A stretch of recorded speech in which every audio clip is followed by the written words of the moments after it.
Greetings, humanity, and welcome to Channel Other Doc. I'm Jim. I use he/him pronouns, and this is the finale of our game of Bookhounds of London, a campaign framework for Trail of Cthulhu by Pelgrane Press.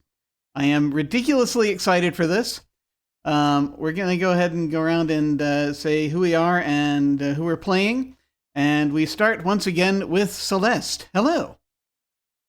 Hi, folks. I'm Celeste. I use they or he pronouns. I'm playing Phineas Webb, who uses he, him pronouns, who has been literally actually scalped. That's fun. I'm running on not enough sleep and too much caffeine. So I'm going to have a good time one way or the other. If he dies, he dies. Let's go. And now we will head over to Hollow. Hello. Hello, I'm Hollow. I use he him pronouns, and I'm playing Matthias Dorn, local madman. Excellent. Also uses he him pronouns. We'll see what happens. I can't wait. And now over to Danielle. Hello. Hi, everybody. I'm Danielle. I use she, her pronouns, and so does my character, Evie DeVere, the local occultist who is about to make a series of really poor decisions unless someone stops her. But hey, maybe she'll have her mother back. We'll see if she lives. Mayhap. You never know. And finally, over to Lynn. Hello. Everyone, I'm Lynn, she, they, and tonight I am playing Lillian Starling, she, her, catalog agent, and dirtbag, human garbage. So good, though, so good. And I, of course, am playing Kenneth Finley, also he, him pronouns, criminal. And seems determined to run directly toward the problem, which is probably the worst possible thing to do, but we'll find out. So before we get things rolling, you may see us use safety tools from time to time. Like we do with the other games on this channel, we're going to be using the X card, the N card, and the O card. If we hit something that's crossing a line for one of us, any of us can type an X in our Zoom video chat or anywhere else, hold up a card, make an X symbol, and we'll back up and do something else. If something happens that we're okay having in the game, but we don't want a graphic description of it, we can type an N in the Zoom chat and we'll fade to black on it or put it behind a veil. So it'll be there, but we won't go into detail. Finally, if we're exploring a topic or an area of roleplay that's particularly intense for us, but we want to keep going anyway, we can put an O in the chat to let us know we're okay and that we're all good to keep piling on the drama. Now, something else we can do is put an O with a question mark after it when we're moving into a difficult topic, or if we say or we do something and then think maybe that might have been a little too much, then everyone else can respond to that again with an X, an N, or an O to let us know if we're still doing okay. We're also using the pause. If any of us needs to take some time, we can ask for a pause in the game while we discuss things, or just take a break for as long as anyone needs. As a reminder, just a few content warnings. This game may make references to abuse of power, asphyxiation, betrayal, body horror, boiling fluids, cannibalism, chemicals, classicism, cults, darkness, drowning, drugs, eldritch horror, explosions, exposure to harsh weather or hard vacuum, fire, gaslighting, glass, gore, greed, harsh light, heights, hostility, imperialism, insects, loud noises, mental illness, murder, mutation, nightmare imagery, poverty, the demonic, theft, vampirism, vehicular accidents, and war imagery. It may also have the potential for PvP action depending on the player's choices. If you're watching live and would like to see that list pop up at any time, go to chat and type !book CW. And that will appear there in chat. It'll also be appearing periodically on rotation. And finally, just as a reminder, please remember that we have an open door policy, which means that any of us and any of you can feel free to step away from this at any time if we need to. It's just a game and mental health is always more important. And now we'll hand things over to our keeper, Pope. Hello. Hello, everybody. I am Pope. I use he, him pronouns. I will be playing the rest of the world, which uses all pronouns. All.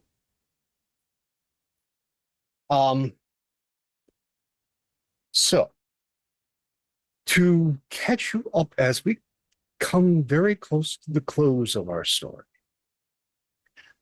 these wonderful, terrible people are all associated with a lovely bookstore on Fleet Street in London, 1931.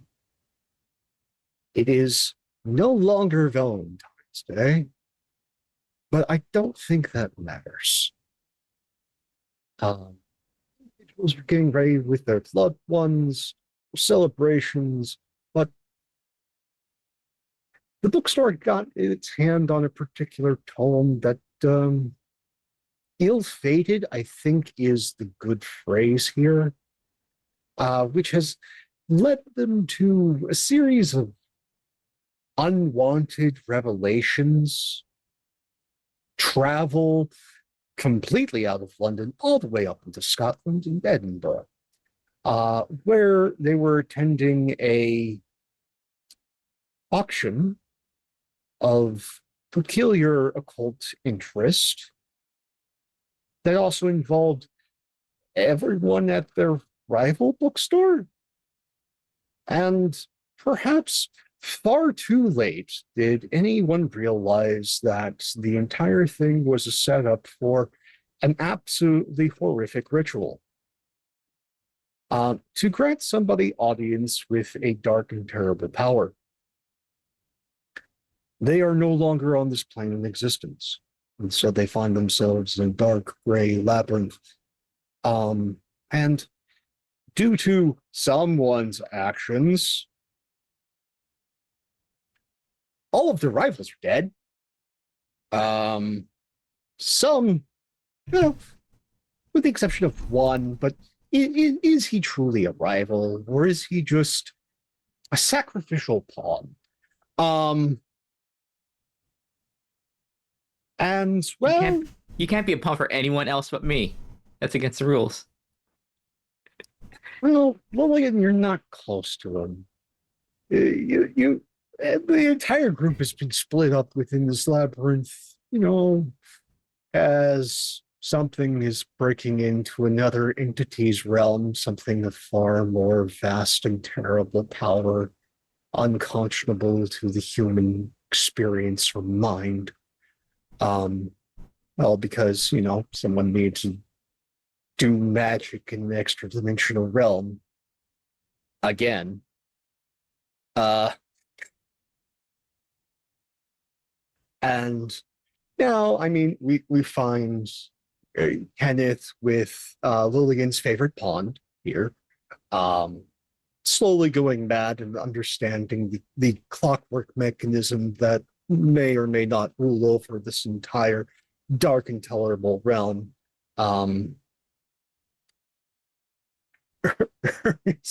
Instead, Hollow instead finds himself with our wonderful caster Matthias, with Kenneth's love interest, who was just recently possibly enticed, but now they're trying to run away from a pathway down, which leads to possibly the same place that Evie finds herself, audience with a cosmic entity that is the mother of all monsters, the Black Goat herself, an entity of uncalculable fecundity and virility. Meanwhile, Lillian and Phineas ran into Evie's mom, who has been, disappeared for years, probably here for years. And they are running from something absolutely terrible made of too many tongues, teeth, and limbs, which has just recently scalped Phineas. And Phineas and Lillian are finding themselves falling behind Evie's mother, who seems to have a far better grasp of the terrors of this place than anyone they've encountered so far. I think that's where we've caught up. So, let's see if any of them survive. And if so, the price paid, will it have been worth it? Or I don't think I need to tell all of you, beloved audience. that there are far worse things than death. In fact, sometimes death is peace, but there is no peace here.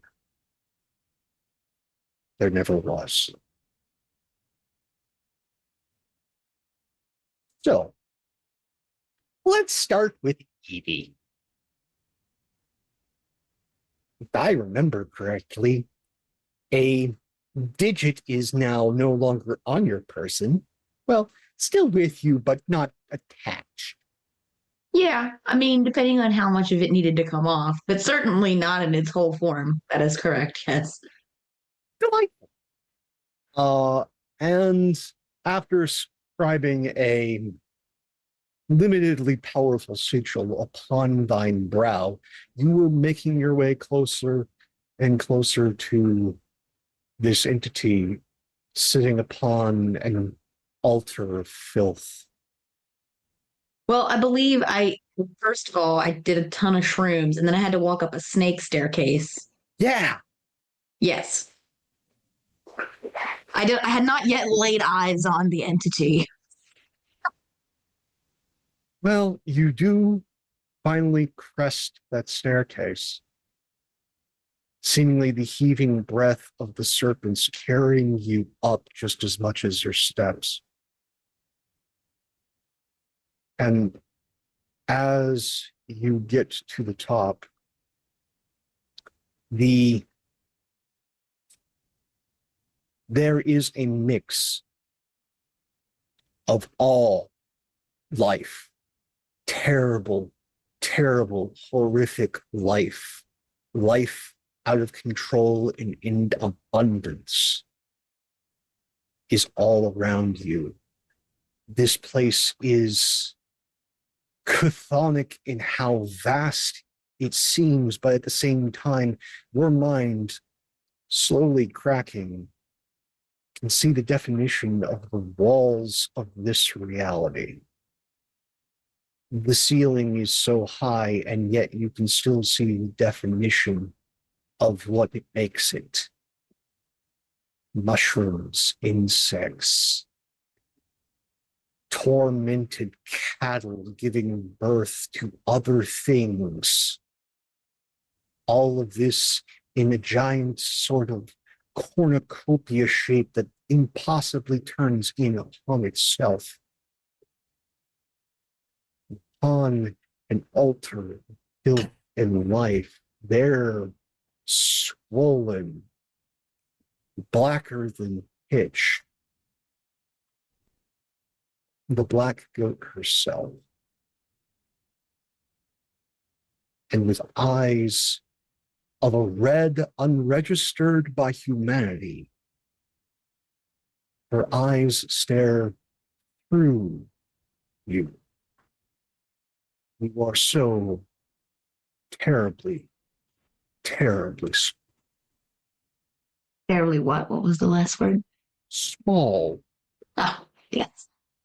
Oh, that makes sense. What would you like to do, Edie?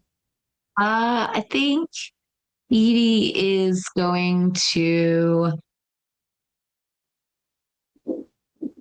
approach to what she would consider to be a close but respectful distance so that a conversation could be had without actually like getting too close to this thing. And she would mean she's the visitor here, so I feel like she would open by saying something to the effect of, "Great Mother, I have come to ask a boon of thee." Well, let's make some rolls, shall we? Oh boy, let's do. First, to just get close, Oh boy. I need you to give me an athletics test. Athletics? Yes. All right. That wasn't what I was expecting, but sure, I can do that. See, how many points do I have athletics to do? All right. Ooh. 8. Excellent. So, you get to experience what time and space does not mean here.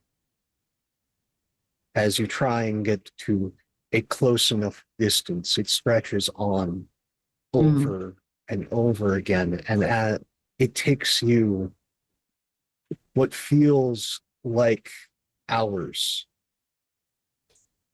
to your eyes to cross a distance of maybe 30 feet.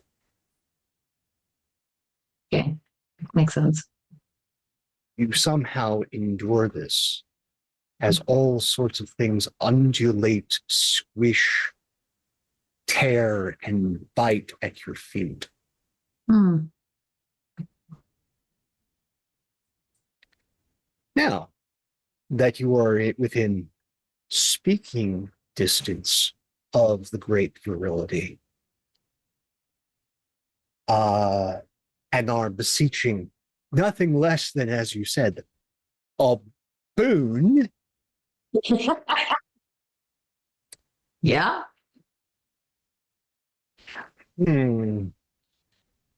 How does one commune with that which is unknowable for a boon? Well, I have a lot of occult. Tell me, Evie, Yep. are you relying upon your occult knowledge, or what's left of your humanity at this point? That's a tough question, I'll be honest, because I think Evie would be using everything she has ever read in her life to help her in this encounter.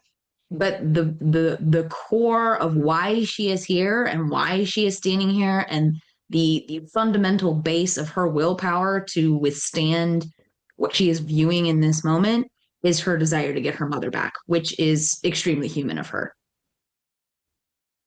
So, you get to make a terrible choice. Bring it. Do you wish to use humanity, or does Evie come to bargain?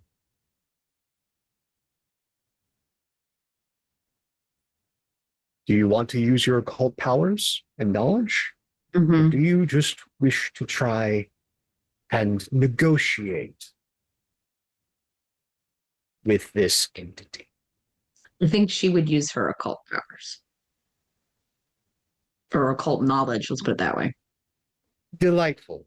Yeah, I know. Please, go ahead and make an occult roll. All right, let's do this. We're gonna go big here. 10.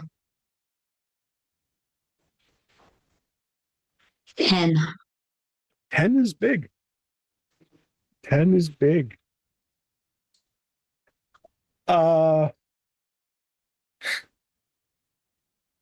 Ladies and gentlemen, this is the first time this face has ever come up for this campaign. The smiliest of faces.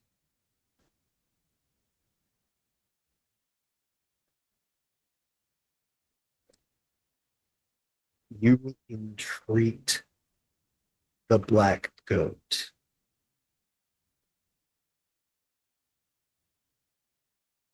And her eyes focus not through you, but on you. And that's where we're going to cut to a different group of individuals. Follow. Where do we find Mr. Dorn at this forsaken hour? Well, I believe that we're walking, or I believe you were Sure.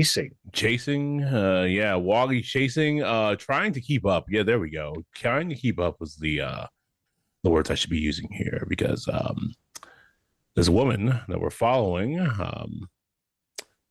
has a lot of vigor for someone who we were told was missing, dead, and or kidnapped. Oh no. This isn't This isn't Evie's mom that you're following. Remember, Oh, this is yes. Kenneth's beloved. And she heard something and is running towards it. Yes. Giving chase. Stupid, stupid chase. Tell me, Mr. Dorn, in your compromised state, are you truly chasing, or are you trying to shape the situation to your benefit?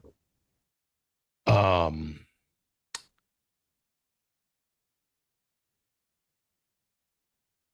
don't think he has a lot of benefit shaping in right now.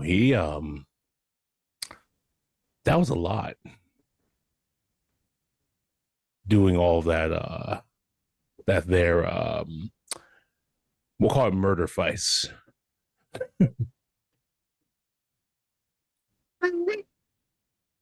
That. Hey, Pope, I think your audio's like gone completely out for a moment. I just couldn't quite hear you there. Okay, let's see what Zoom is doing. Okay, I can hear you now.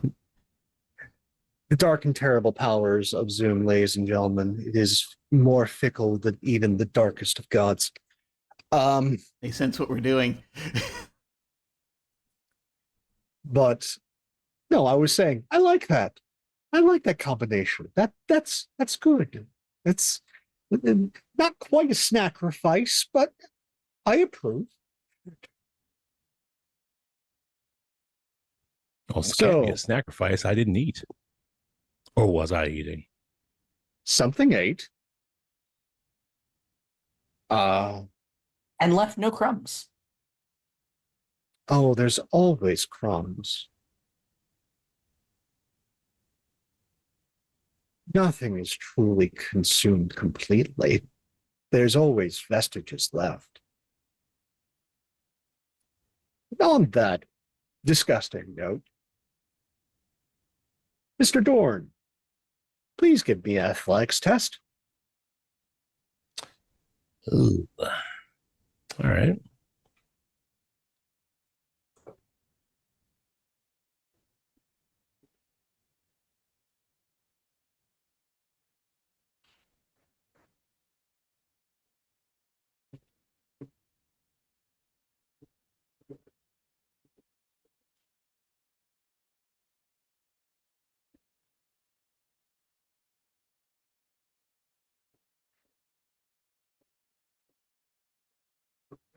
Oh, damn you. Roll20 also loves suspense. I'll spend 1 athletics.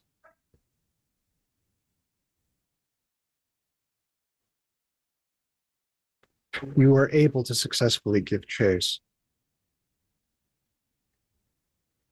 As you do so,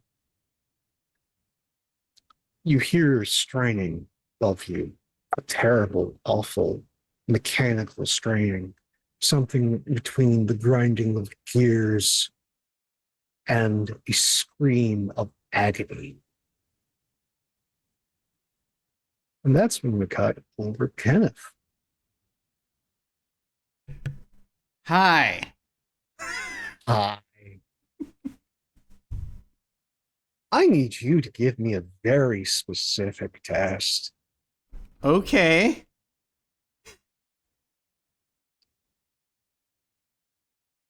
I need you, Kenneth,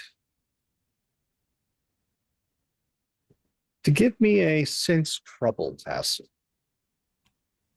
Well, yeah, I've got 2 points. I'll spend one of them. See if I can improve this at all.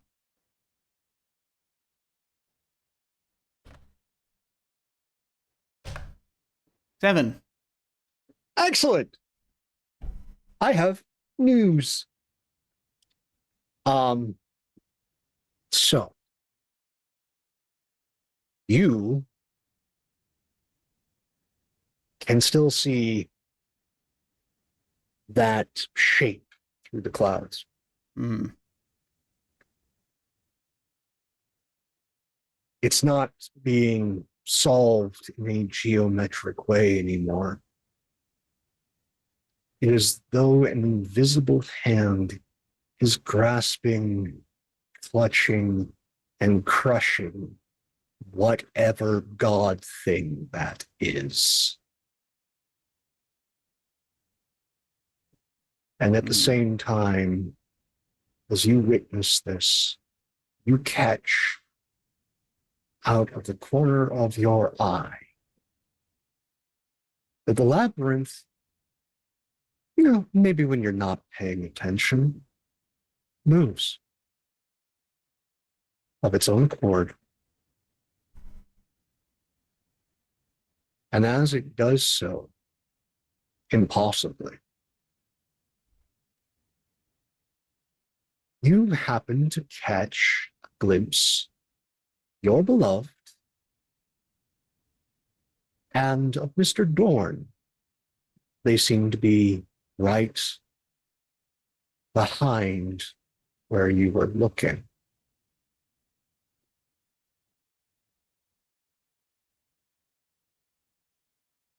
And just in that moment of seeing something that would be almost a relief,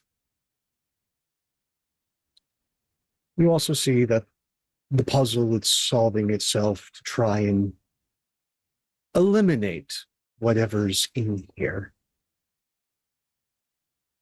As I need you now to give me a stability test. Ooh.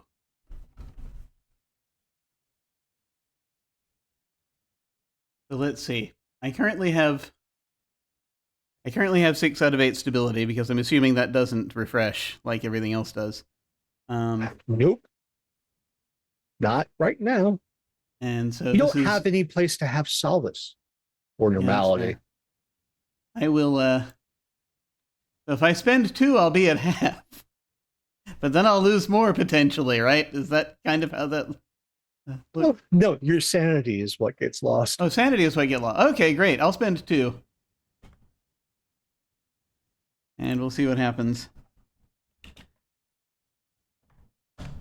This will be great. Okay. 5. Good news. You only lose 2 sanity. Oh, good.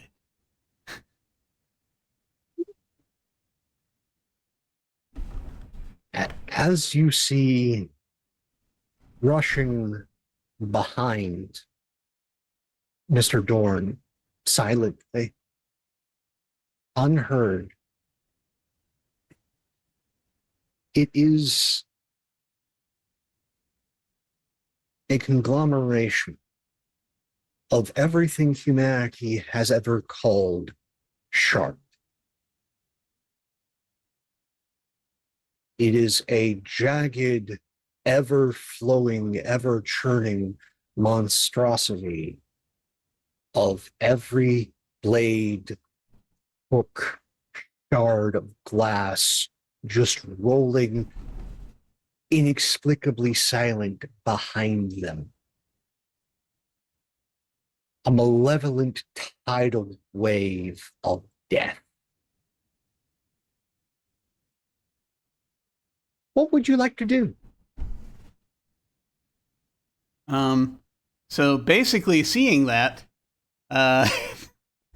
he's just going to end. He's going to yell over. He's not even going to look over his shoulder, but he's just going to basically yell back. He's at this point, he doesn't give a crap whether Peter is able to keep up or not. But he is going to yell back to him, "They're over there!" And he is essentially going to try to... How close are we to them? Does it look like? 22 paces. Okay.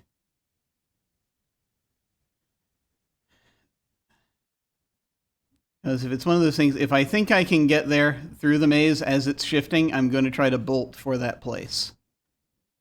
To see if I can maybe come up behind the thing that's coming up behind Matthias at least. You can give it a good college try. Yeah. Go ahead and give me an athletics test. Alrighty. We're going to spend a couple of athletics points.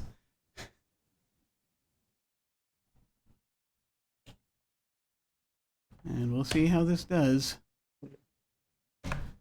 6.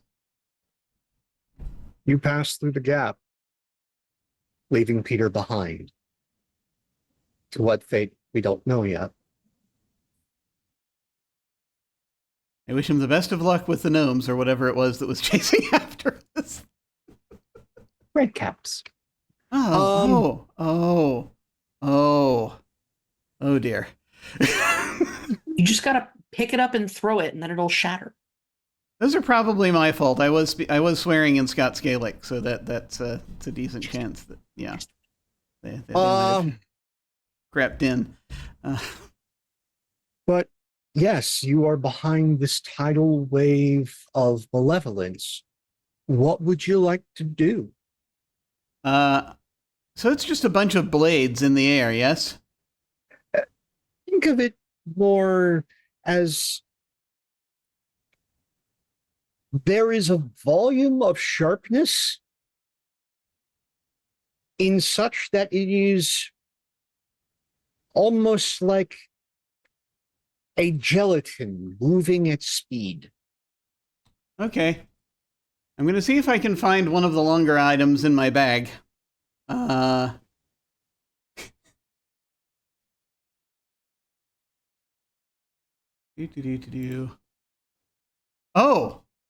Okay. So what I'm pulling out is a meat cleaver. Sort of a big butcher's cleaver, as I just By reach for the first sharpness thing with I can grab. sharpness. And we're now going to do a bit of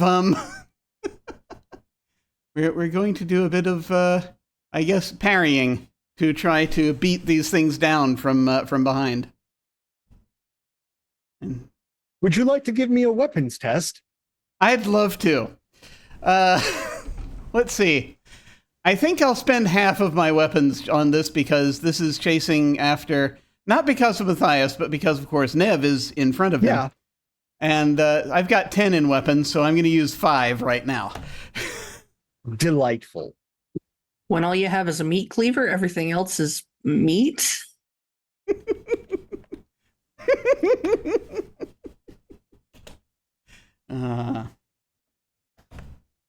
Here we go. 10. I have news. You strike at what would be this thing's back, if that concept even exists here. There is a great shipping, not just of your blade, but of several blades that make up this thing.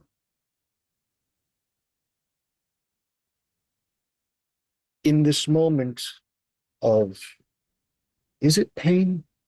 I don't know. It shifts as though, again, you took a fist and hit a giant block of ballistic gel. And it wobbles and contracts, and seemingly it flows to face you.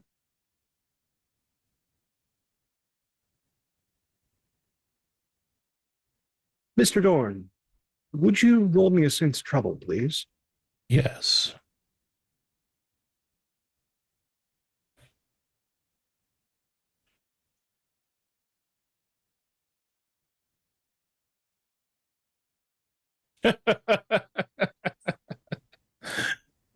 Oh.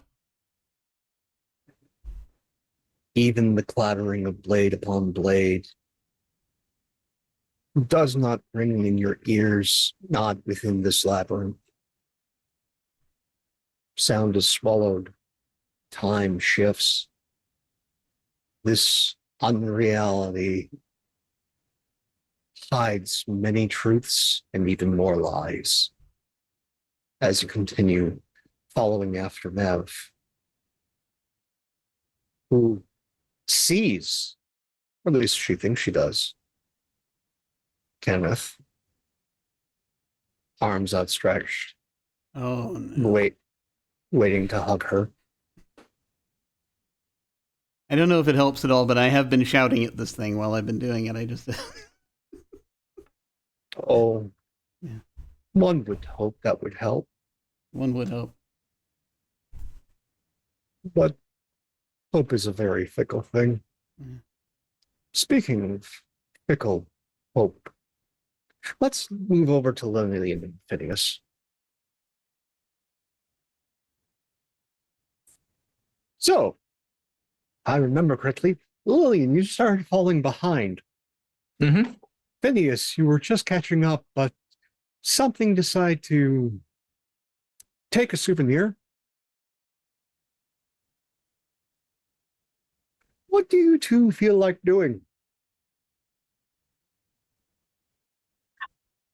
Try and make up that ground. Run. Trying to keep up with Miss Ma'am up here. Oh, let's see if you can try and catch Miss DeVere before you yourselves are caught. Yay. So go ahead and give me athletics tests. Yay. Okay. So Making the old man run. yeah. Cruel.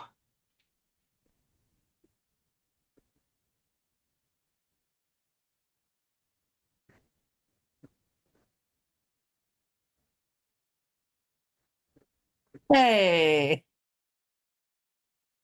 The old man can run. That's a 6. That's an 8. So you both regain your footing, and you manage to get Ms. DeVere back in sight. Now I need to go, both of you, to give me sense trouble tests. Yay. Okay. 5, not terrible. 7, even better. So you two see very different things. Phineas, you glimpse over your shoulder. You see the thing that took your scalp, that monstrosity beyond imagination. And you see it, well, is that consumption? Is that a scream emitting from its horrid form? As what can be best described as a serpent made of filth and worms crashes through the wall and swallows the thing whole in one ravenous, gluttonous bite of its form.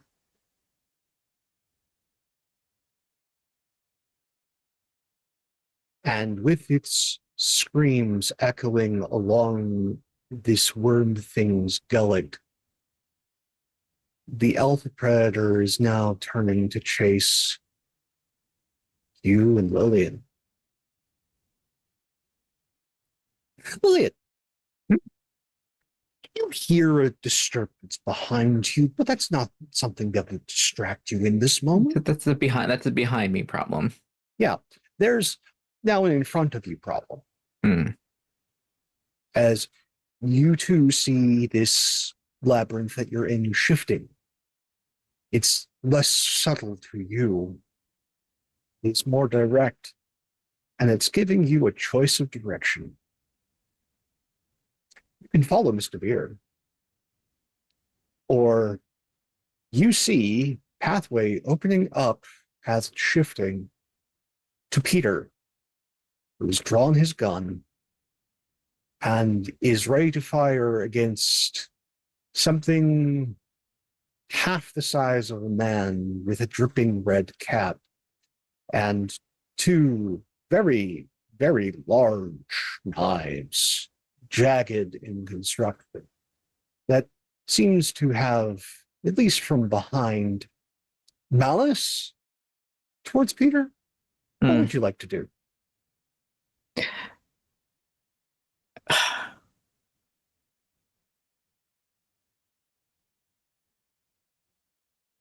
You know what?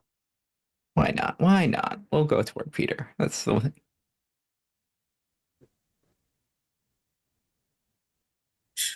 I'm going You- toward Evie's mom. Delightful. So we see these two split off from one another. That's where we're going to cut back to Evie.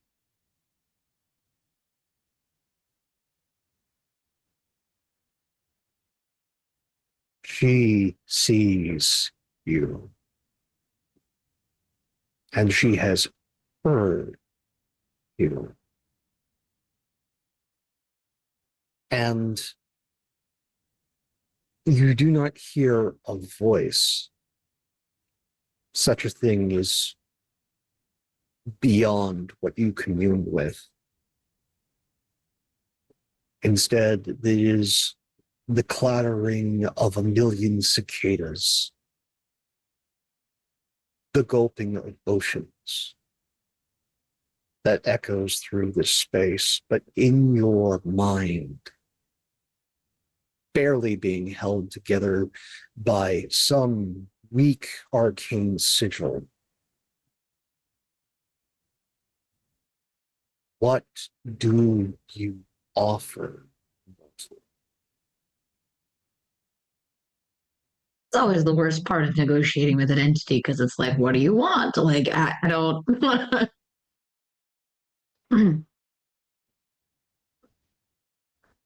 Want?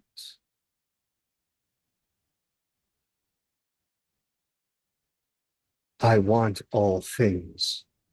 I want access to all realms. I want to spread my children to every field, to every realm, that they may be fruitful and multiply.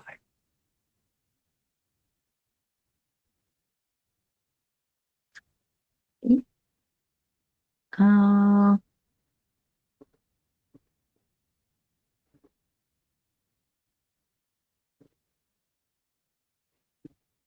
uh, so Evie has read a lot about the occult. Does Evie know of any realms that are not Earth that she could maybe help destroy by giving to the Great Mother? And what, or help the Great Mother take over as an offer? There are a multitude of realms, all sorts of different places. They aren't necessarily in one's personal eyes good. Mhm. I mean, you've studied occult tomes. There's, for almost every single culture populating the earth, there is a hell. Right. There are so many. And apparently they're all so very, very real. Mhm. Okay. So then, in that case, I think the offer Evie would make is in exchange for freeing my mother from her torment and helping you take control of that realm in which she is imprisoned. I will also commit to help you gain access to 3 hell realms of your choosing.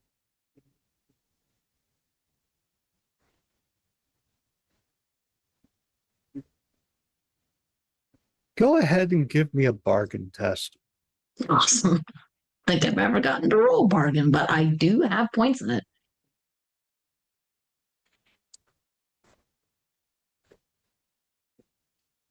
Oh no, roll 20 has turned on me. Hmm. That was a 3. Sometimes you roll a 1. Yeah, no.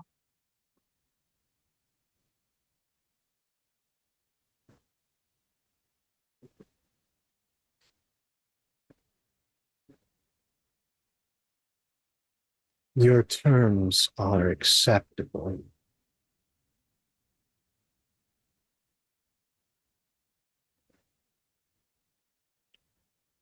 Thing is, entities of this nature don't really have the same grasp of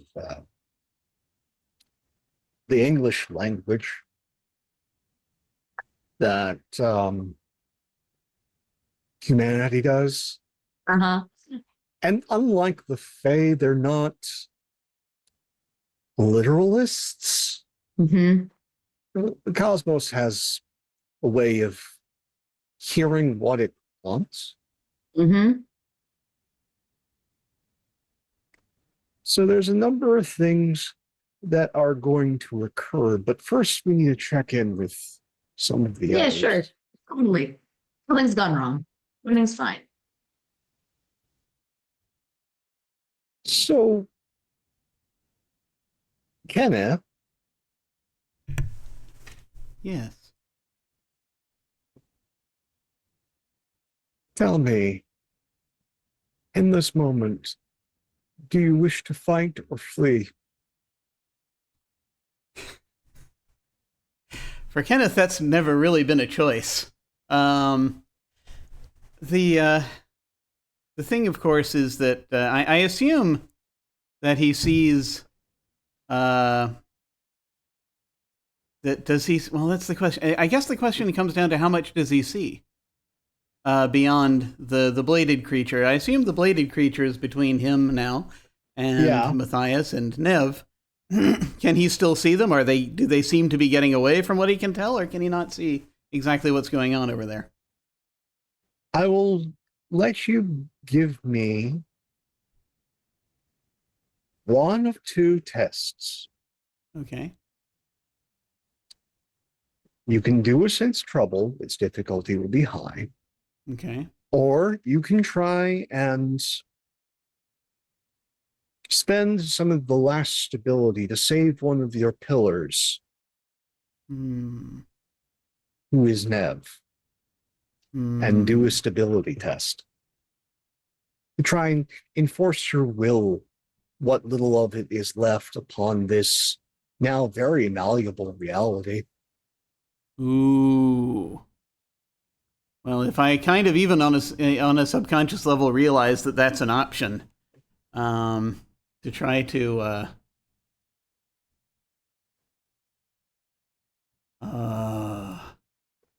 try to if it'll actually help her, then yeah, we'll spend some stability. Do I need to spend like all of my remaining stability, or just some of it? Oh no, you tell me how much you're willing to spend for this moment. I'm gonna spend. I have 4 stability left, and I'll spend 2 of it. Half by half, Kenneth goes away. Yeah. So should I go ahead and make a roll then with that? Oh, yes, please. I shall do that. Let's see what happens. 6. Ah. Now, we get to play my favorite game. You tell me what happens. I'll tell you how it gets worse. You in this moment, Kenneth Finley, in this moment where there's a war between God things, this realm is weak and shapeable, even to an unpracticed mortal such as yourself. What do you do in this moment as you reach out with your will and last threads of sanity? So he's like looking at this thing. He sees, I think, hopefully this isn't too much. I guess you'll let me know if it is. I'm going to flip the cleaver around. I assume by now the cleaver's not looking too great, but It looks like a great white took a bite out of the edge. and he's like, and so at first he's like, oh, come on, you daft jelly. You don't know how to wield a knife, do you? Let's try something else. And because he suddenly, something strikes him about just looking through and kind of seeing there's another him down there. And it's like, that should be me down there. So we're going to swap places. He brings down the cleaver and just they're in midair, just sort of almost imagining it kind of like on the controls, on that engine, that steam engine, but brings it down and pulls it like a lever to cause his section of the maze to rotate around in a circle to effectively reposition him where his doppelganger is and his doppelganger where he is. This works, but not as Kenneth imagines. You see this transposition, this turning of a great wheel.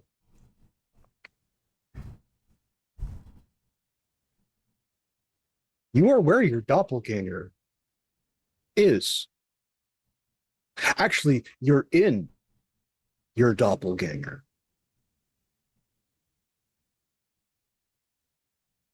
The body doesn't feel right. It's familiar, but it's cold. Okay. Really, really cold. You don't feel any pain. The pain of living. It's not there. It's just that's great. It's just cold. You take a moment as Nev comes up and embraces you. You feel her warmth. You can almost feel her heartbeat pressing against your chest. Something that you no longer have. And yet you are standing, holding Nev, feeling that warmth, seeing Matthias over her shoulder. Matthias, you see Nev embrace Kenneth. But you're a practiced occultist.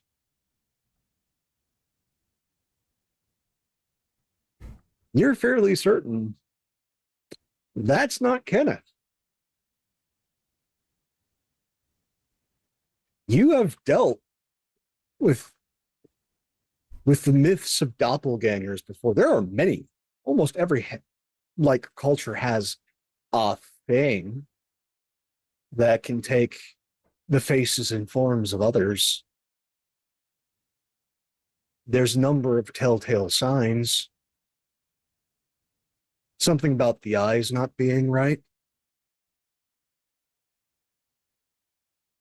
And you see what little light is in this hellish place. His eyes flash like a cat's as he holds Nev. What do you do? Well,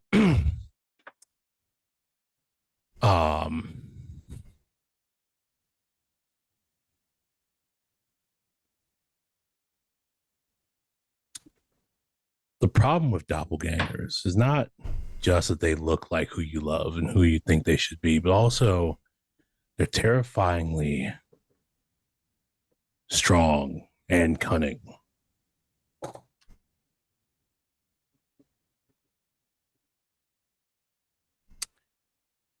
I think, in this finale, I think it's time.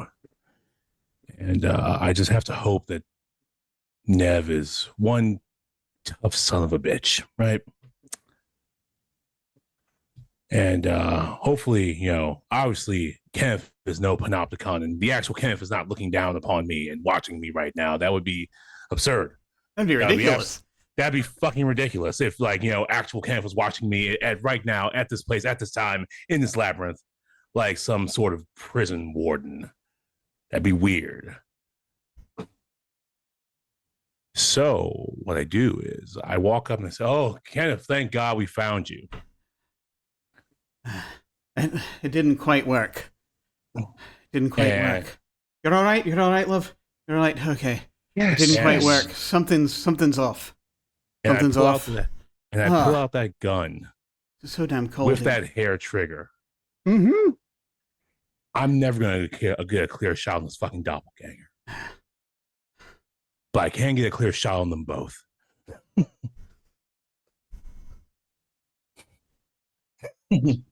So go ahead and give me a firearms test there, Matthias.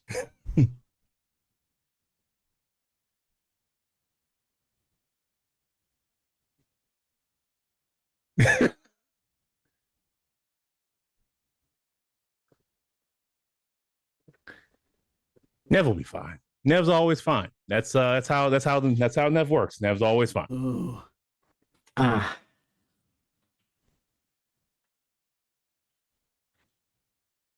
I want to see just how fine. Yeah, I mean, let's see here. I have 2 measly dots of firearms. Let's send this shit. Ooh. All right. Yeah. Oh. So you've described how much you have maintained this firearm. That not at all. Oh yeah. I mean, not at all. It's for and this is a relatively significant caliber. Oh yeah, it's gotta be big. Gotta scare people. Yeah. It's a revolver, right? Oh yeah. Yeah. Because the guy said it was good. Yeah. And that's what they have in all those American movies for scaring people. And revolvers are notoriously reliable. That's why they're so good. But the thing is, if you not performed any sort of maintenance, all sorts of schmutz and things can affect the barrel. But that's not really where things go wrong with revolvers. They're still reliable. It'll just turn into a smooth bore at that point. Like, I know for a fact that many times if you have something where it didn't necessarily fire the bullet out of the way, and you rotate the chamber, both bullets will come out when you fire it the second time. It sucks, but does it? But I don't think Dorn's necessarily picky about his ammunition. oh no. He's picky about so many things in life. Not this. Yeah. Would have been a magnificent shot. So good. Absolutely magnificent. The best shot. But the person you bought this gun and the ammo from, I mean, not necessarily the most reputable individual. And, well, hand loads are less dealt with properly in that day and age. Sometimes those wildcat rounds all of a sudden are a little too wild. Look, bullets come from the bullet factory. Everyone knows that, okay? And so the shot goes off. It doesn't necessarily go through Nev. It definitely goes and almost rips Kenneth's ear off, his left ear. Everyone in the maze is deaf. But tell me, Matthias, how do you react to your hand no longer being a hand instead of being hamburger? Well, there's definitely a moment of shock where, like, I didn't blow up my hand. I blew up someone else's hand, obviously. So I look at the mangled mess. And then, you know, there's a bit of bleeding. It's like, well, maybe I can get a cap for it. And then I howl to the sky in pain. With that howl, we cut over to Lillian. Lillian, there is a very small, terrible thing that is lunging at Peter, and Peter's not a great shot. Mm-mm. He's practiced, but he doesn't really shoot under pressure. Just doesn't have an instinct, doesn't, like, you know. It's the feeling of not wanting to hurt something that really gets in the way of taking a good shot. Decency is a downside. So what do you do? You know what? In that case, you know, decency isn't a problem for Lillian. We'll take that shot. Okay. Go ahead and Whip out give me the that pistol. firearms test. All right.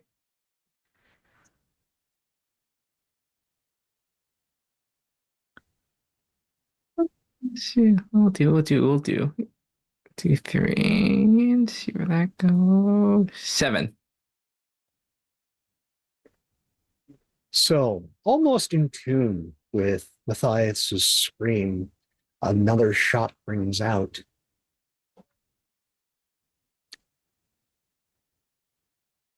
This entity's bloody cap head reacts like, well, a watermelon to a 45 ACP. Mhm. It is no more. It has ceased to be. It has decided to paint this place and Peter a relatively awful color.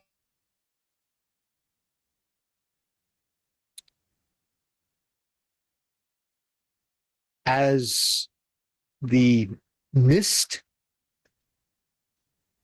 settles, Peter gasps, sees you as bits of viscera are coating and sliding down him. He seems absolutely delighted and relieved to see you. Oh, can I do something? What's a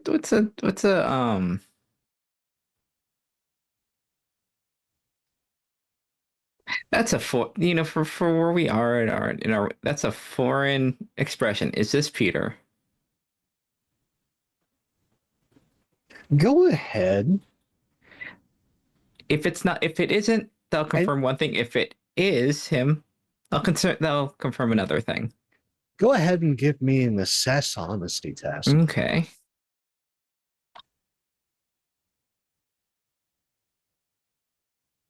Hey. Oh, as your skepticism takes hold. Mhm. That's not Peter. Oh, no. That, Yeah. I need you now to give me a stability test. Okay. Silly test. Okay, I'll do 2. We'll see where this goes. 4. Oh, no. That was Peter as the face of this man that you had wrapped around your finger sloughs off what lies beneath. A bloodied visage of what is a truly unnatural beauty of indeterminate gender stares at you, smiling that same smile. There are no lips, there are just bloodied teeth. Hmm. And you see the throat has long ago been slit. Their skin beneath all the viscera is like a giant bruise. And it doesn't so much walk as floats towards you. Now we're going to cut over to Phineas. Phineas, you're starting to feel lightheaded, pun intended. Damn it. As, you know, nothing bleeds like a head. But here's the weird thing. You don't feel the searing pain has died down.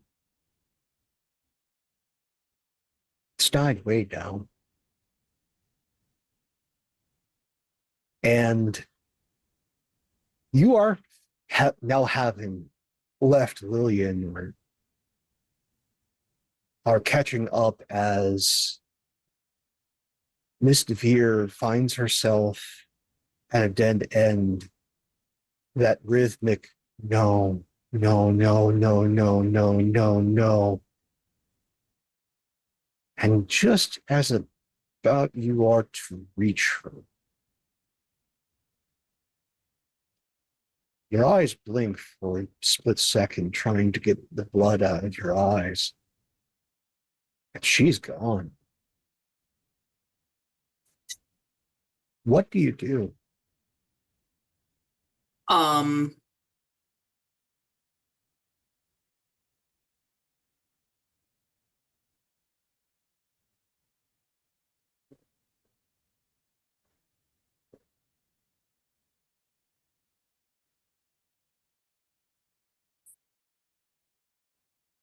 I think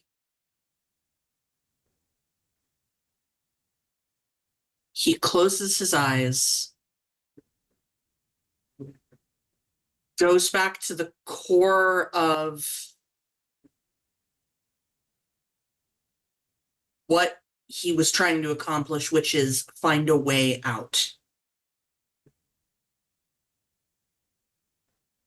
And does like a 360 in place looking for a way out. And that's like the 3 words his brain is latched onto: a way out, a way out, a way out. Okay. Give me an occult test, please. Have fun with the die. Oh, I plan on it. This die has been motherfucking me all night. Yeah, it's true. We made our bed, nice. we're lying in it. Look at that. Yeah, 11. Okay, Phineas. You feel, well, yeah, feel 2 competing offers across your psyche.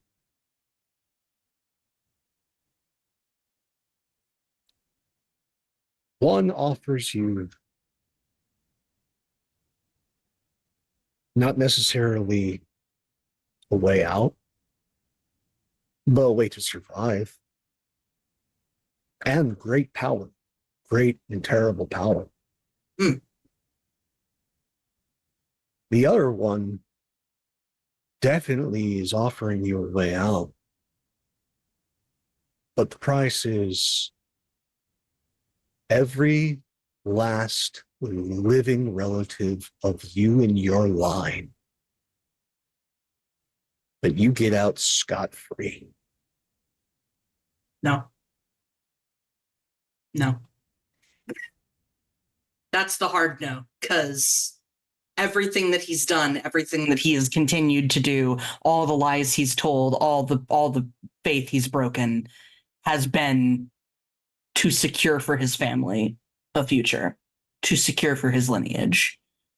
So that's the hard no. So survival doesn't appeal to him, but the other one appeals less. Do you say yes to either? Or do you say no to both?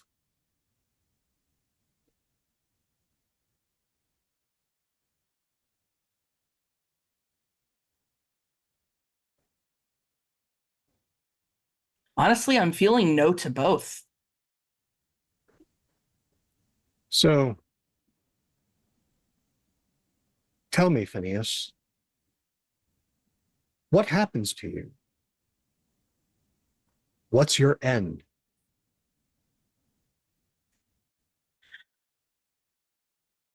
I think even in this domain,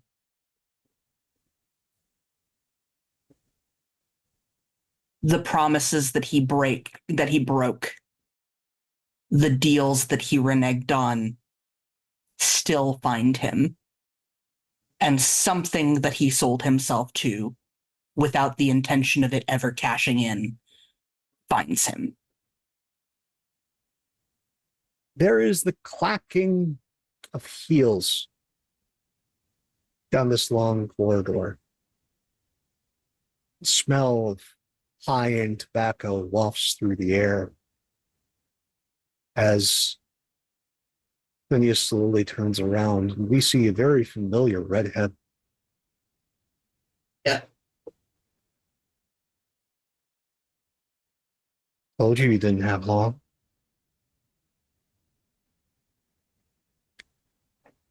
And smile cracks that is far, far too wide for that feminine face. And as the gums and lips retract, there are but rows and rows of sharp and terrible teeth, each one for every lie you ever told. Come here, lover. Give us a kiss. And that's when we cut back to Mr. Dorn. Oh, Mr. Dorn. There is a familiar face. Well, not face, voice in your head. I can still save you. You can continue being your awful self.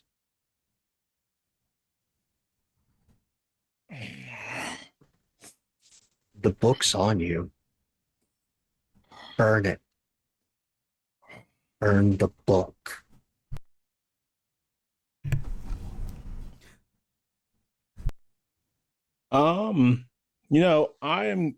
Is there some sort of like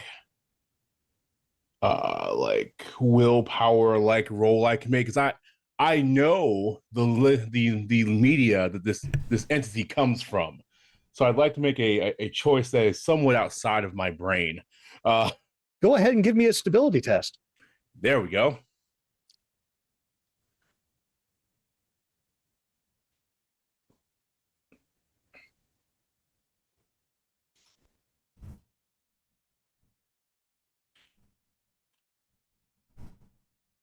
You have full conscious choice here. A moment of pain-filled clarity.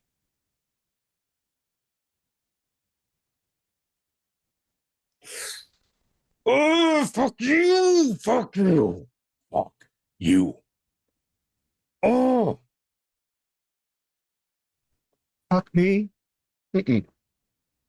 Fuck you, darn. Fuck you. So, let's cut over to Kenneth. Kenneth,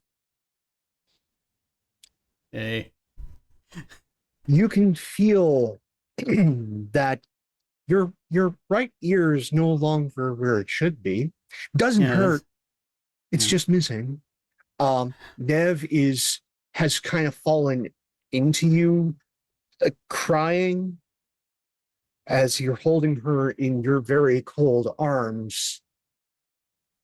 She is shivering in terror and pain, and you see Dorn there with a hand that is, well, it's not a hand, it's meat, as he's clutching and screaming and crying out, "Fuck you." What would you like to do?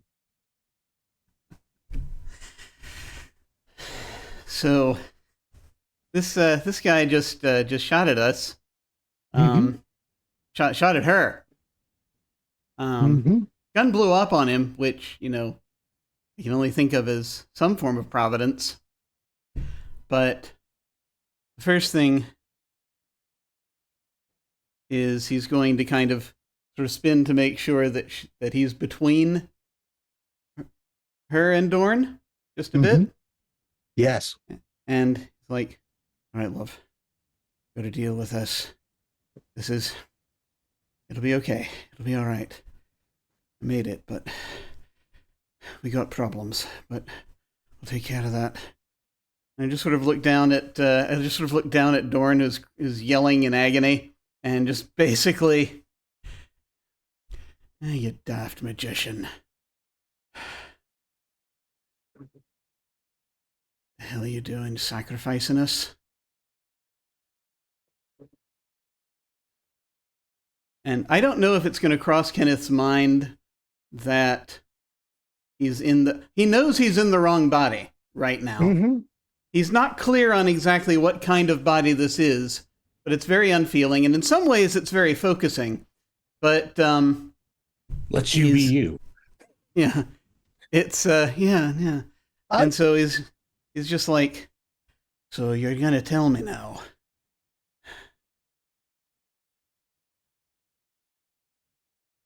Have you got a damn good reason to live just a few moments longer?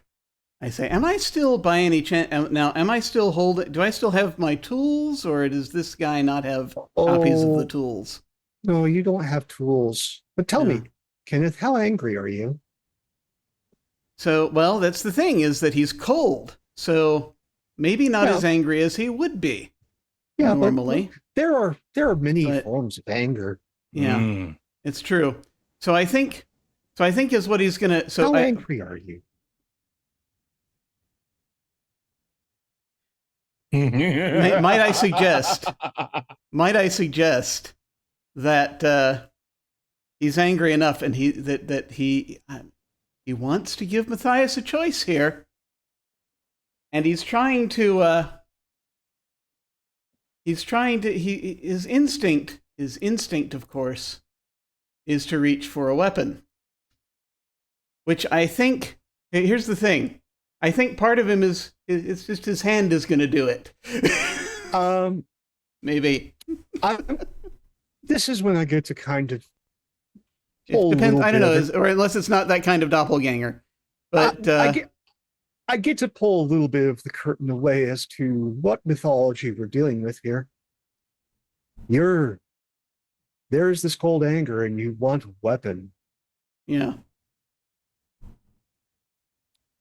Angry enough to threaten, almost angry enough to kill, but it's just a hair's breadth away from that, if that helps the level. Your hand that human hand, the one that you're pointing at Dorn, shifts, changes. It's large,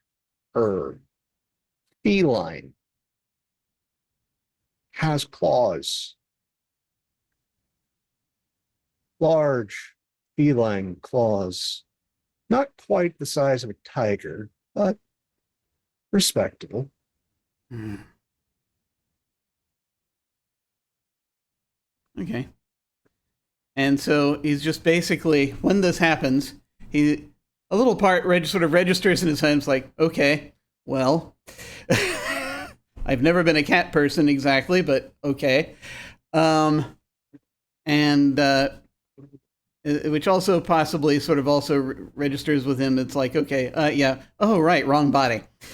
But he will say to, but still, to give this, he says, he's going to say, oh, I swapped with him, you asshole. I'm in the wrong body right now. So I'm going to give you just a tiny bit of grace. I can end you right now. Or we can try to get the hell out of here. What's your choice? Mr. Dorn, I would Oh, yeah. like you to give me an honesty test. Sure. Man, doppelgangers always be lying up in here, man. Like, Yeah. All right. As far as I'm concerned, Kenneth got an upgrade. Oh, Kenneth got something. Yeah. That's doppelganger, motherfucker. look here, you blimey bogstrother. You are not going to tell me that you're my friend to my face, you piece of shit.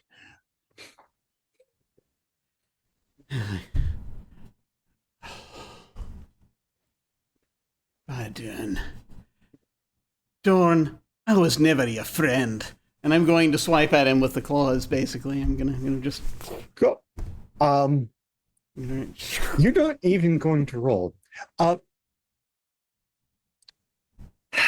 Matthias, how do you end? Let's see here. With a curse on my lips, as Kenneth's slash sort of tears through me, I've got nothing left. I've spent everything sacrificing the fuck out of people. But what I do, because I'm a spiteful bastard,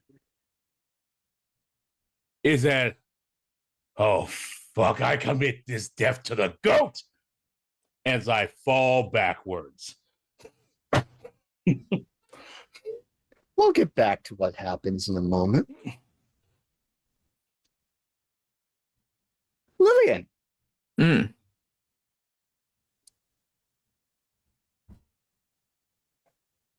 I described what you saw. I want you to tell me, how much sanity did you lose?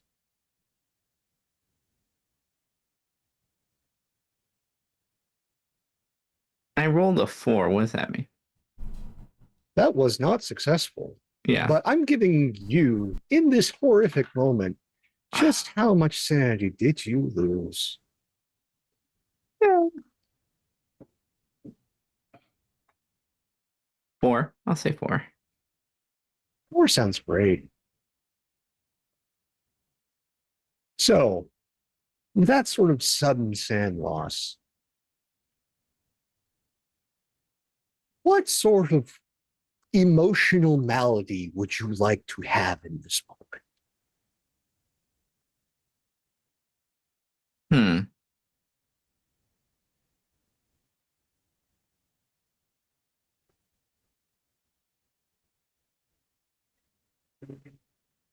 Open to suggestions on this one.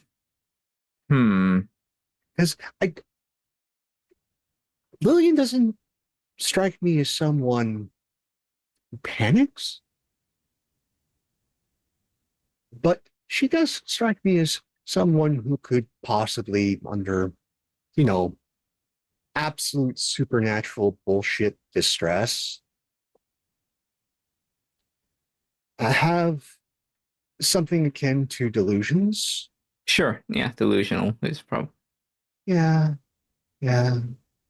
So you tell me, did what you see, is it real?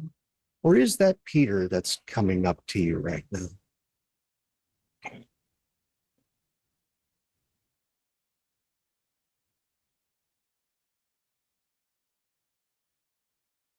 coming up to me, correct? Yeah, I think there's so. there's someone that's coming closer and closer to you. Is it Peter or is it not? It's not. Okay. Do you see that it's not? Absolutely. Okay. What do you do?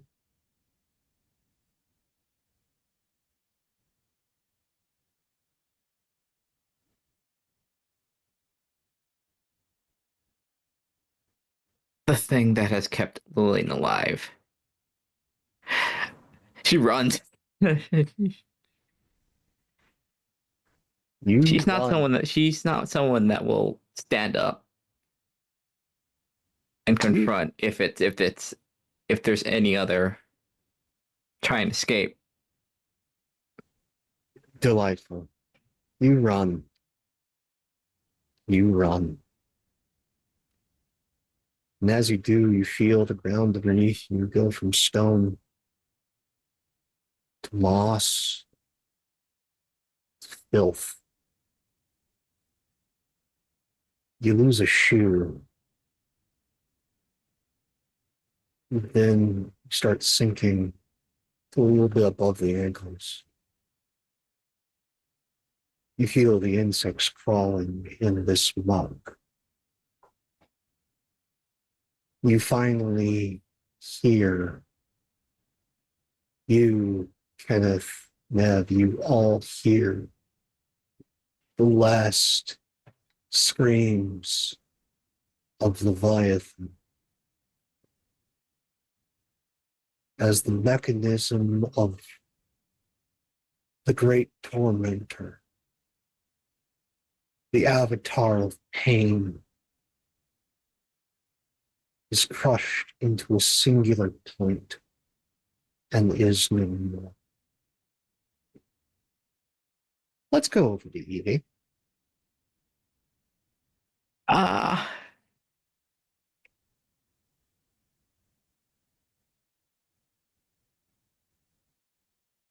As your bargain was accepted, it seems as though the fecund mother got a little bit of a power boost. Yeah, that makes sense.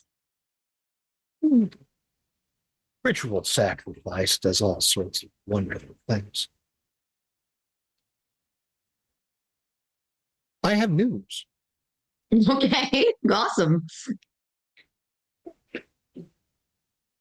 Your mother, absolutely out of her mind in terror, in grief, finds herself on the opposite side of a window Evie was standing in front of, screaming and crying herself less than 24 hours ago. She sees from that window the police gathered across the street, crowds being pulled out of the basement, of body after body.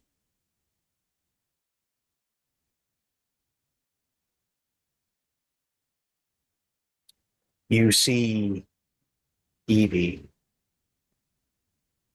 your mother, as though as you are down outside the shop looking up through that window.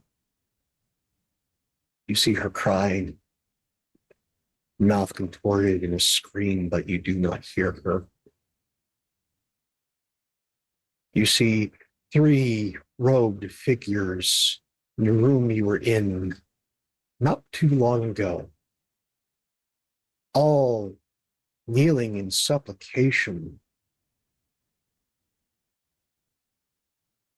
And whatever they were talking to is no more. They all begin vomiting maggots and millipedes. And then it's as though their very insides have to escape as one, you see, vomits their own heart out.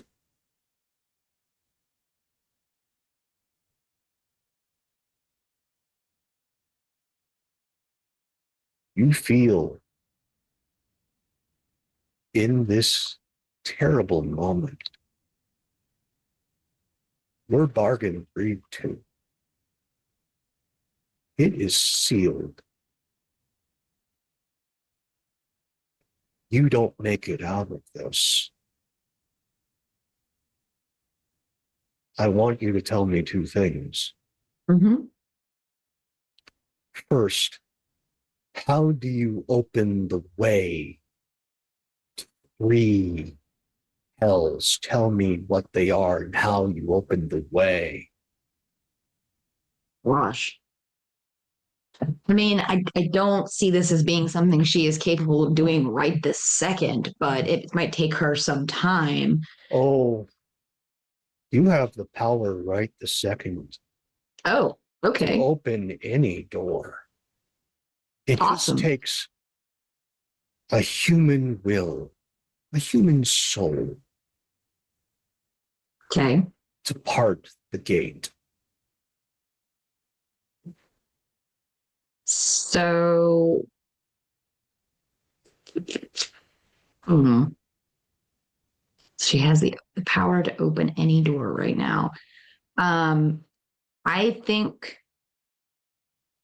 the first and most obvious one for her to go for, I think, is the Christian hell. Tell me which one. Yeah, it's a good question. Dante's, just the absence of God.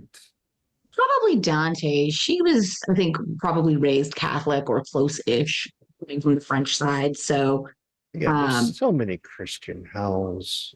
yeah, They all exist. I think she would go for the Dante version here. Okay. I love the classics. Yeah, you gotta go for the classics. Speaking of going for the classics, I think the next easiest one, again, given her education, the next easiest one for her to reach for is Hades. Nice, nice. What little relevance the Greek pantheon has is going to very swiftly change. Mm-hmm. What next? And oh, that's a good question.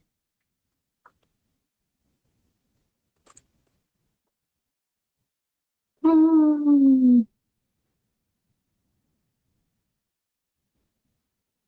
Trying to decide what other hells she would reach for.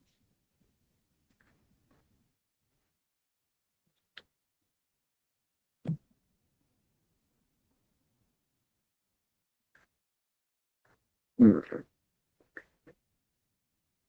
Uh, Pandemonium? that's a good one.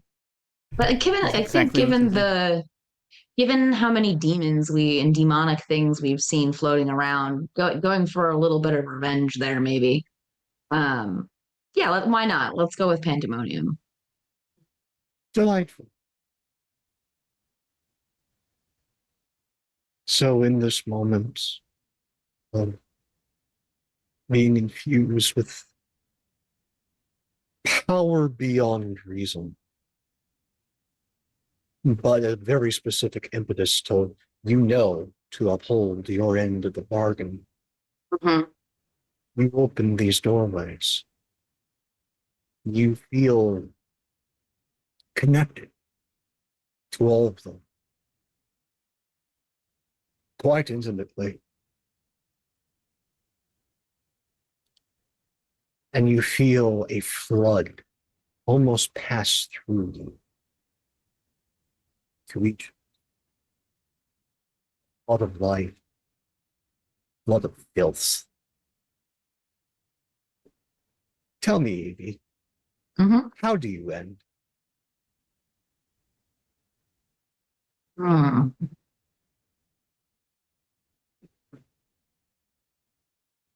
I think if she knows that her mother got out, You saw it. she saw it. She is, there's a moment of surrender, let's say, where she is at peace with the choices that she has made, even though they weren't good choices, but they got her what she wanted. And she has that eternal satisfaction of being right, that her mother was not dead. And she takes comfort in that. I think as this deluge moves through her, she just breaks apart and dissolves into it and scatters, pieces of her scatter into all of these realms. So not wholly gone, but certainly not reachable in any true sense of the word. A soul scattered amongst three different, well, actually four different realms is very hard to put back together. Yes. But we'll go to the epilogue for each of these individuals. But first, we have to see about the ending of two more.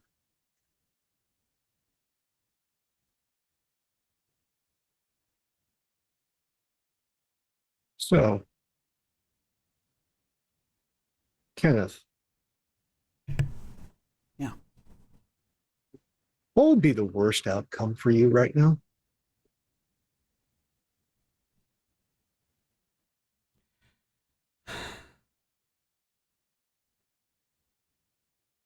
I think that the worst possible outcome for Kenneth right now would be losing Nev. Excellent. I'm going to tell you how this is worse.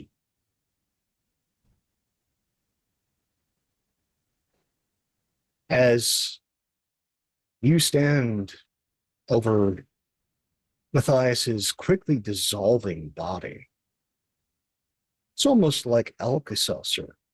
He's self-cleaning.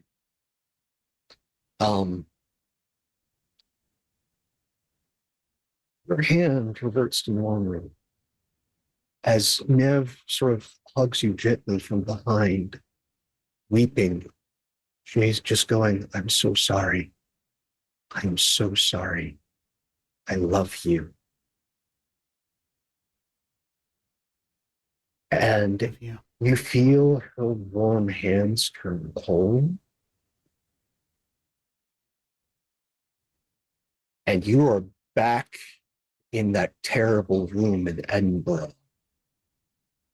You see those three figures face down, pools of their own organs, insects, and filth. You are alone. You are alone in the wrong body, back where you should be. And you know for a fact that Nev damned herself to see.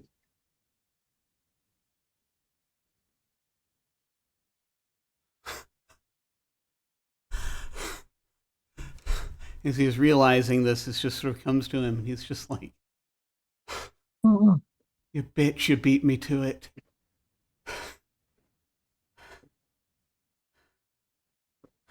And as Kenneth collapses in the room,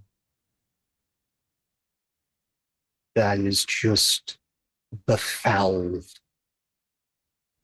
Let's go over to Lynn. Oh, this is, yeah. You're running. You're trying to run at least.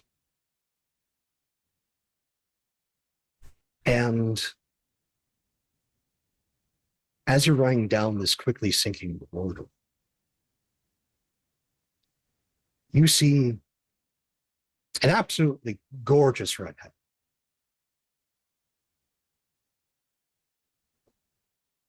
Reach out a hand.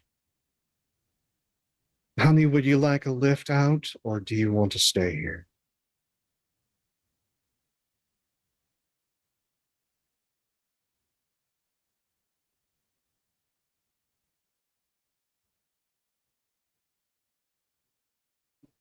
What do you want? Oh, nothing that you'll miss. Just your son.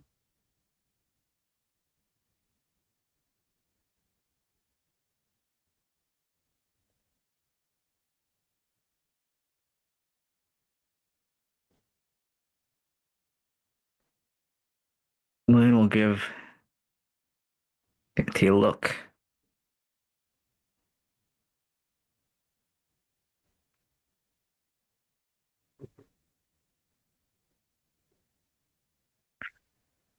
And I think even in the end, I think there's duplicity in there. Because she is going to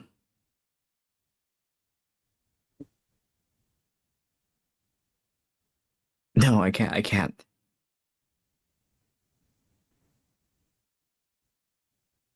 Is that the only deal? The only one for you right now. She looks down at a watch. Your ship is sinking now as you feel the filth start climbing up your legs. It's to your knees. I think at the last second, she'll just. There is no. Fine. Fine. She grabs hold of your wrist, hauls you out. I knew you were a smart one, Lily. And you don't find yourself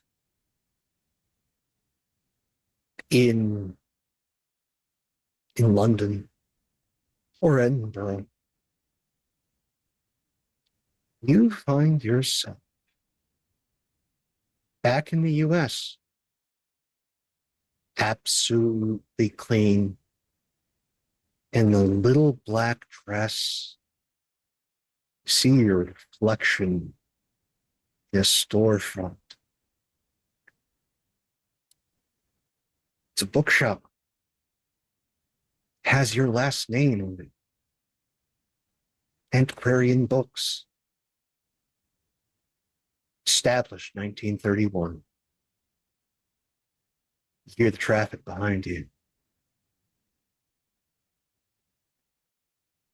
What does Lillian do with her ill-gotten life?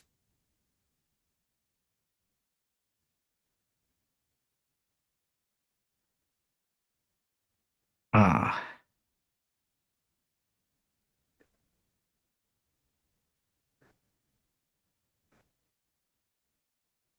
It's the same year, right? What years? Yeah, it's 1931.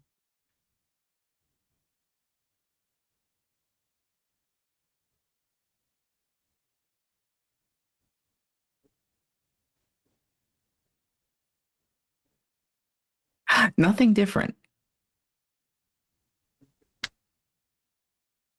Nothing different.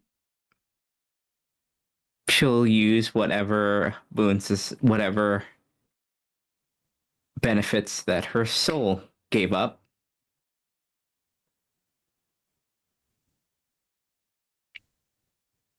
Excellent. And she'll live as sinfully, as damagingly as she did before. And if Peter is alive, she will find him.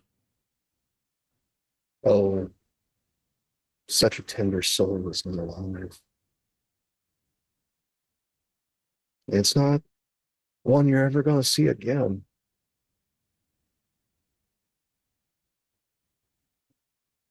That soul is not on earth anymore. And in a way, Peter got a better reward. Free of Lillian. For all eternity. And I So- think that's the thing that's gonna damn her, is like that's what she wants. She wanted, honestly, she wanted what Kenneth got. She won't have it. But who need that soul anyways?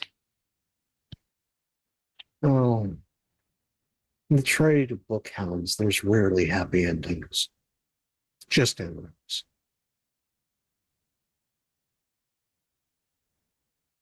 Within 4 different hells now populated by the children of the Black Goat, there is a black bush covered in thorns and berries in each of these places. It is serene amongst the gathering of filth. It marks the place of a part of a sword.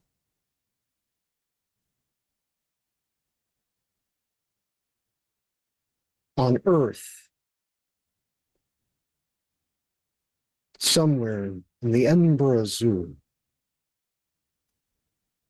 there is a serpent. Serpent with remnants not of a sword, but of a mind. Mind of a terrible mage. One that still has its uses for the great Black Goat. One that's just ready to shed its skin at the moment she asks.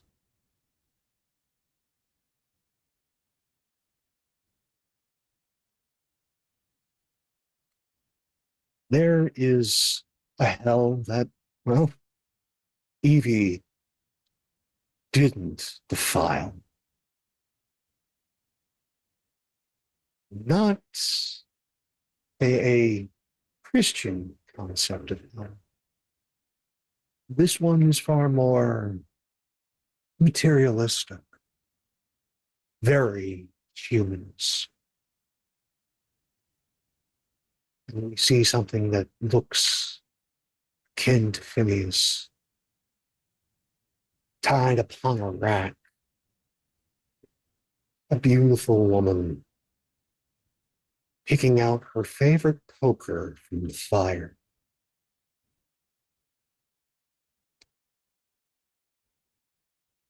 We see the Villian. It's 2025.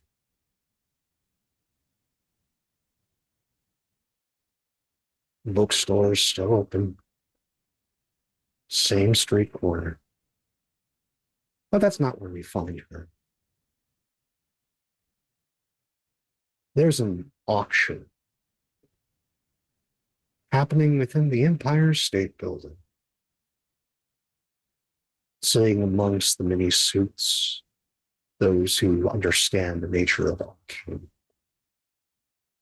and the things being offered, she sits like a shark among a school of fish, bidding on what actually matters, eyeing up her next bit of prey to send me to her infernal masters for all time.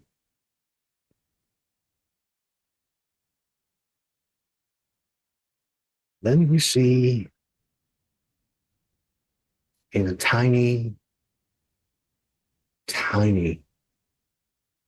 apartment in London,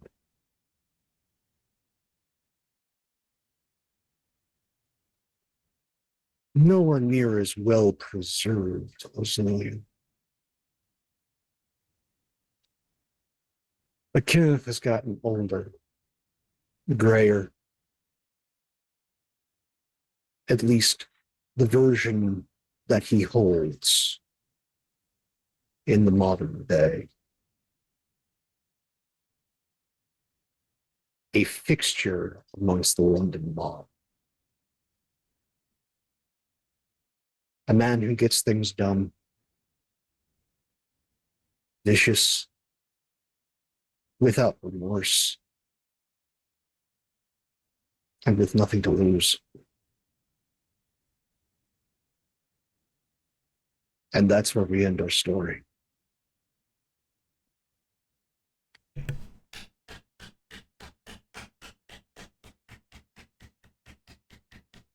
Bro.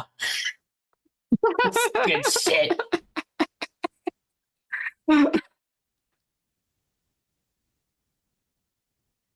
Dang.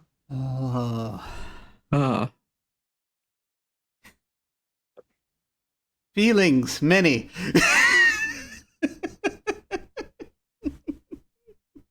Yeah. Oh, wow.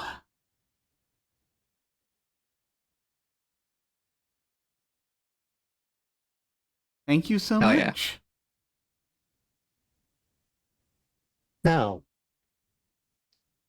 that is just one outcome.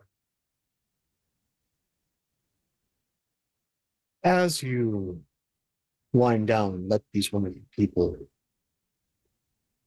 know where to find you in your next projects. Like Clue, there are multiple endings. I want each of you to tell me what really happened. Oh, no.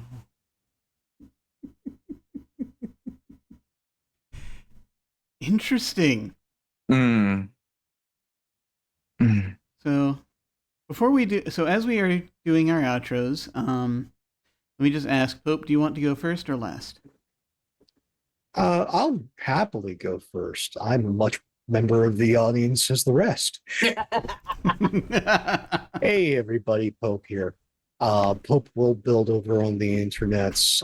You can find me over at Start Playing Games, Code Phi, Blue Sky. I am a storyteller for hire. And again, you can see that I absolutely love sharing stories with folks. So if you want to commission anything, please feel free to reach out. I'm familiar with over 80 systems, and I keep learning, and I keep finding out new and fun ways to weave a tale. So thank you all so much. These people that you see here are all absolutely incredible, not just storytellers, but human beings. You can do a lot of good for yourselves by following these folks in their projects. I know many of them do charity work as well as amazing, just creative powerhouses.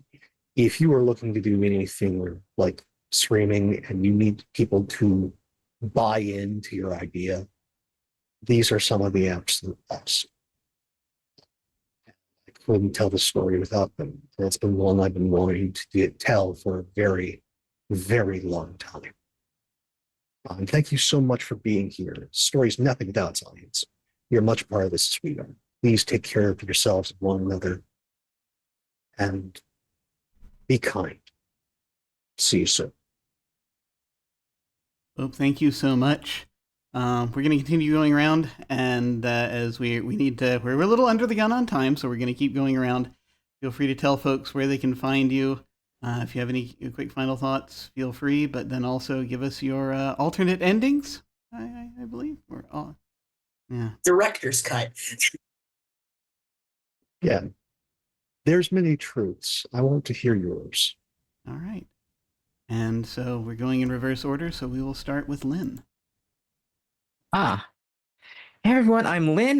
Growing art pretty much everywhere on the socials. You can find my art, and next time you will see me is on Sunday for Pescar That's for his channel, where we're continuing our For Become One Greyhawk game, where we are trying to help the soul of a barbarian who has tied them up to a war god, and we are trying to find other gods to maybe fill that void. Maybe we're trying. We're thinking.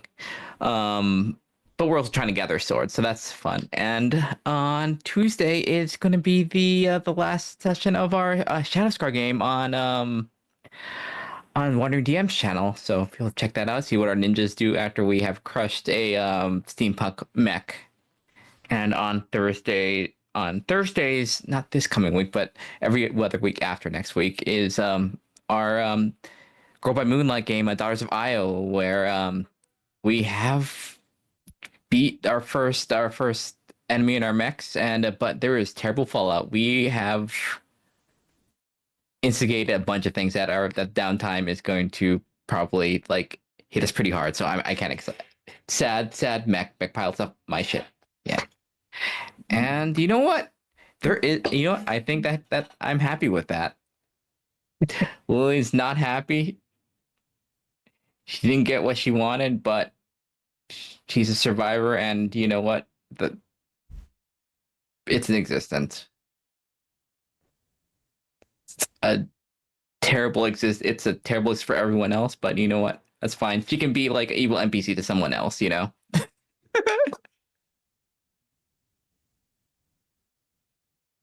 Nice. Awesome.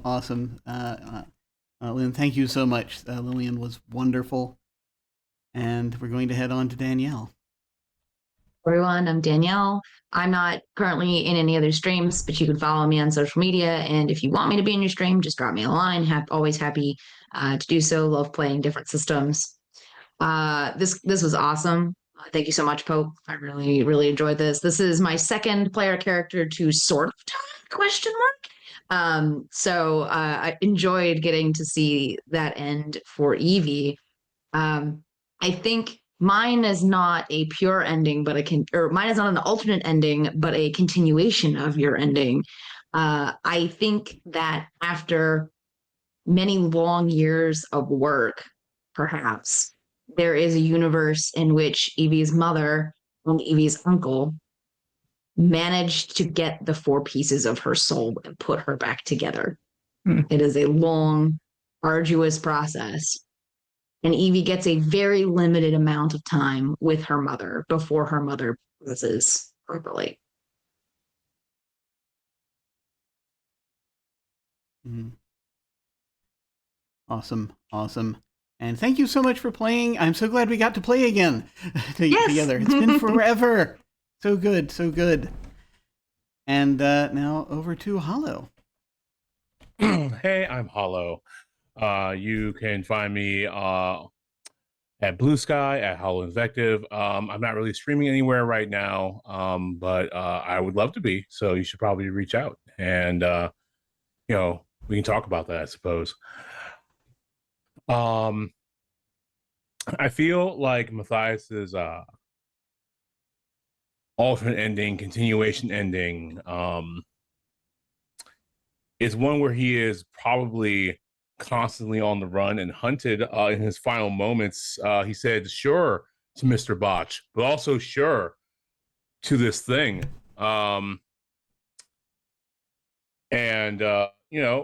There's a piece of his soul missing because something had to be given up, but he is running from them both because they both own him technically. But you gotta catch me first. Nice. Brilliant. And I loved it, sort of pulling a Constantine there.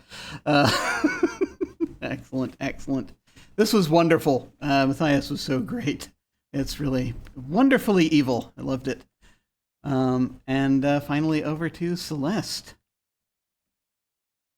Hey everybody, I'm Celeste. I exist on the internet. I play games sometimes. I'm not doing a whole lot right now. You'll see a link in my links to a GoFundMe for Gunner's Wheels. They are a local nonprofit that their whole aim is to get wheelchairs for dogs that have mobility issues, get those made, get those to families that need them, and make sure that our four-legged friends can still have healthy and happy and fulfilling lives, even if they are a little bit short on the legs part. So they definitely do some really good work. They're struggling a little bit right now. They're trying to keep afloat, so anything helps. I am going to be trying to get together a fundraiser for them, so definitely stay tuned for that. I'm probably going to be yapping about that in days to come. I am trying to get something like this together for the first time, so bear with me because I am. There's a learning process to be had here. But I've got a lot of good people who are giving me good advice, so definitely working on things there. Phineas made a lot of promises to a lot of various entities over the course of time, many of which he didn't intend to keep. But these things catch up with you. And I think Liz is only the beginning. I think rather than an alternate take of his ending, I think we're doing a continuation. We yes and in this house. And the and in this case is as Liz begins to find the other entities to which Phineas had promised himself, they start to carve away pieces of his soul, and those other pieces of his soul, they find a way to manifest them so that Phineas is living in many different realities at the same time, living per values of living, experiencing many different torments all across the various hells. Because, what you promised yourself to all of these things, you can't just renege on that. You think you can, but you really can't. So these things happen, and there's layers. This is an onion of torment. There are layers. And so I could just, if you've ever seen one of those split screen videos where it multiplies going out, it's like that, only for torture. So, he made his bed, all of them, and he is going to lie in all of them. Yay, awesome. You get what you fucking deserve. So good having you here and being kind of the glue holding a lot of the sort of the character concepts together for this with the bookstore and everything. This was awesome. And well, who am I? I'm Jim Ryan. You can find me at OtherDoc on Twitch, YouTube, and most social media platforms. Wherever I'm not OtherDoc, I'm Jim Yes That Jim. My website is jimyesthatjim.com, where you can find my Geek Observation podcast and links to my various other podcasts, audio dramas, writings, and such. Down below, if you're watching live on Twitch, you can access my website, social media links, YouTube channel, and various other things. Before I plug my stuff, I shall tell you Kenneth's alternate ending, which I think is going to end similarly, but we'll have some slight deviations. As you may have guessed, he had intended to do exactly what Nev did, which was to give himself up to let her out, let her free. But the idea, the nature of the thing would have been that he would have told the great old is it a great old one or is it an elder god? I can never keep elder these straight. god. It is an elder god. That's okay. It's been a while. Would have just basically offered. You recently, our most famous murderer, our world's most famous murderer, was released from his prison. But you let her go. And as she's not harmed at all. I will do his job for you and do a damn sight better job at it. And so we would see Nev released. We would see Kenneth possibly being unleashed back on Earth, hunting down Jack the Ripper and who got out and others in his new doppelganger form. Knowing he can never go back to Nev, he can never see her again because he knows he is not human. He knows he can never see her again like this. And so he, once again, cold and alone, becomes a fixture in the London mob. With many more murders probably happening to boot. And that is the ending that I was thinking of for Kenneth. Once again, thank you all very much. Coming up, I don't have any RPG stuff, tabletop RPG stuff planned currently, but I am in talks with some folks, and there will be more coming. So just be on the lookout for that. Before that, though, I can announce that the I's are dotted and the T's are crossed. The game that I have created 1 year hence, a Descended from the Queen game about the Green Knight, will be coming out in May, next month. We will look for an exact date once I kind of get all the little fiddly bits sorted out and exactly how it is that I'm going to be marketing everything. I got to figure all that out. But next month, 1 year hence, will be available. So 1 month hence, if you will. Yeah, something like that, yes. So, yes, please, if anyone, by the way, wants to have me on their streams to demo it, or on their podcasts or anything to demo that game for you, I'll be happy to run that game for you, to demo it for you. If anyone wants to play it, what have you, wants more information, hit me up. I'll let you know. It's coming next month. Folks, thank you all so much for watching. When we hit the end card, we're probably going to go say hi to someone. Feel free to hang on if you're so inclined and say hi to them with us. In the meantime, these are rough times still. Please remember, folks, each one of you is valid. And you're unique. And that is wonderful, because variety is very important. And you really matter, especially right now. So please remember to take care of yourselves. And remember, you can absolutely give yourself grace when you need to. Take care, folks. We will see you all of a sudden. Farewell.